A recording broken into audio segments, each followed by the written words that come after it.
Парламентод эмэгтэйчүүдийн орон зайг тэлэх зорилгоор сонгуулийн тухай хуулинд 30% квот зааж дараагийн хурлын сонгуулийн нэр дэвшилтэд 40% хүрэхээр зорилго тавьсан.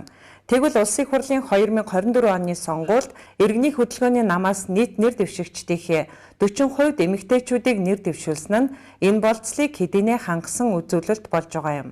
Нийслэлийн 6 тойрог дээр яагаад одоо нийт 24 эмэгтэй нэр дэвшигч дэвшүүлсэн бэ гэхлээр бидний одоо намын үнэт зүйл болсон Алтан дээд гэрээ тийм ээ Монголын нууц товшоо Монгол хүний одоо яг Монгол хүнд тохирсон үнэт зүйл дээр тулгуурсан мөрийн хөтөлбөр дээр бол альва улс гэр айл гэр болвол эмэгтэй хүн галаа мандаг тийм ээ. Тэрнчлэн одоо хотыг альва одоо том түүхтэй одоо хотуудын болвол бүтээн байгуулж босгосон нь бол хаадууд босгосон байдаг. Хаттууд бол тухайн хотыг хөгжүүлж цэцэглүүлсэн байдаг. Тэр утгаараа бол нийслэлд бол 24 эмэгтэй нэр дэвшигчийг иргэний хөдөлгөөний намаас дэвшүүлсэн байгаа.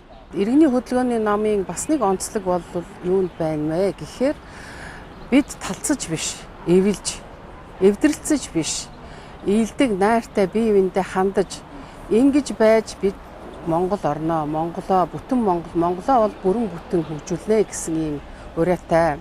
Ер нь талцаж, муудалцаж ингэж ялсны ард дээр бол ямарваа нэгэн инх тайван найрамдал эвлэлтэл бол нийлдэггүй юм а гэсэн ийм өв дээдсийн уламжлал дээр бид бол бүх монголчуудыг, бүх намыг, бүх иргэдийг Монголынхаа төлөө нэгдэрээ гэж ингэж уриалж байна.